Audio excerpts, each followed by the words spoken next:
guys, it's Rebecca. So today I'm going to be doing my May TBR and I'm hoping to at least kind of stick by this, but I think that I will because all of the books in this I'm really excited to read or else have to read for my degree. So I should be getting to them all. I've set 5 books on the list and I read 5 last month, so I'm hoping to read 5 again, even though one of them was like a really small poetry collection, but also one of them was Moby Dick, which is massive, so that means hopefully I can read 5 and that should be good.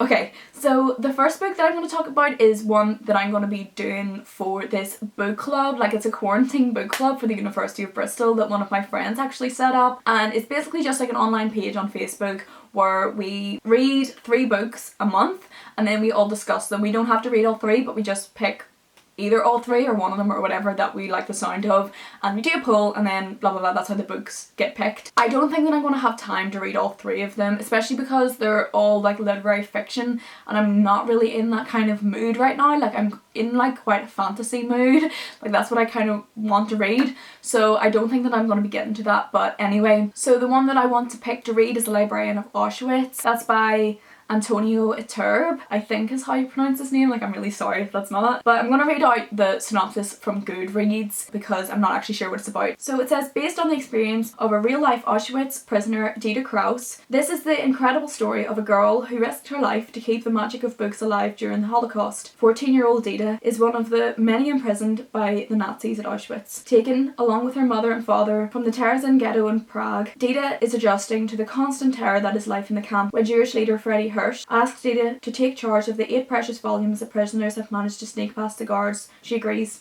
and so Dita becomes a librarian of Auschwitz. Out of one of the darkest chapters of human history comes this extraordinary story of courage and hope. So yeah, I think that sounds really good and really interesting, and it obviously has really good reviews. I think that I'd maybe like vaguely heard of it, but not really, so I'll see what I think of it and I'm really excited. So the next book that I'm going to read this month is Crown of Midnight, hopefully. I don't actually have a copy, but I'm going to order myself like a copy off Amazon because I really want a physical copy considering I have the first one, so I just really want the experience of reading it physically. So I'll definitely order that off Amazon as soon as possible. Hopefully get us on Amazon Prime so that it comes as fast as possible so I can start it. But yeah, I'm really excited to read that. I think that it should be really, really good. So the next book that I'm planning to read in May is City of Ashes by Cassandra Clare. Obviously this is part of the Mortal Instruments series. I don't have to explain what City of Bones is about because everybody definitely knows. But I think it's like a good idea during quarantine to try and get through like the classic YA novels that I actually haven't read a lot of, like Throne of Glass, that series, and all of the City of Bones books. Like, I've read all of the Infernal Devices and I've read City of Bones,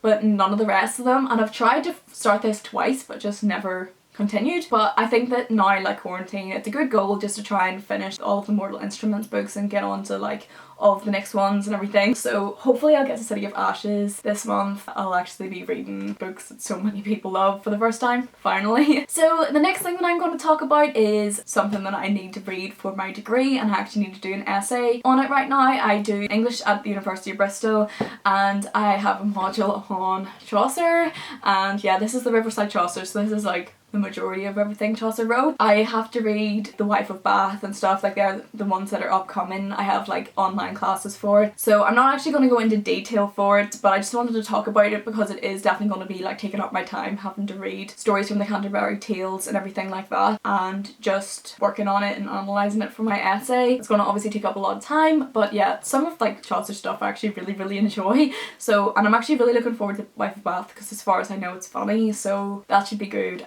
I'm really looking forward to that, even though Chaucer's like extremely hard to get through just because it takes a lot of concentration, even though the stories are actually good themselves. Like, obviously the language is really difficult. So the next book that I want to finish in May is actually one that I'm already halfway through an audiobook, and that is The Hobbit by J.R.R. Tolkien.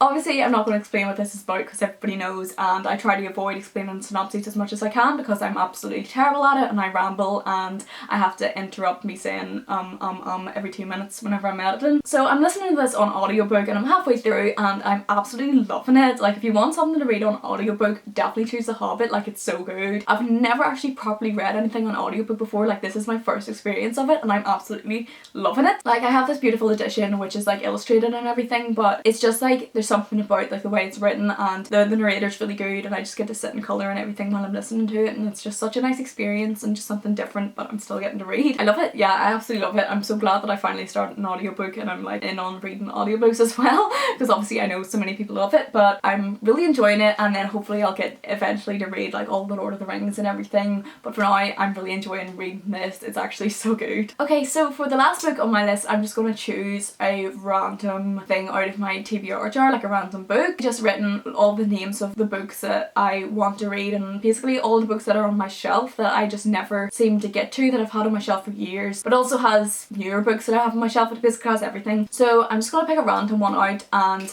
I'll see if I can get to it this month. If not, what I'll do is I'll just carry it on into June. Oh, one fell out. Okay, let's see.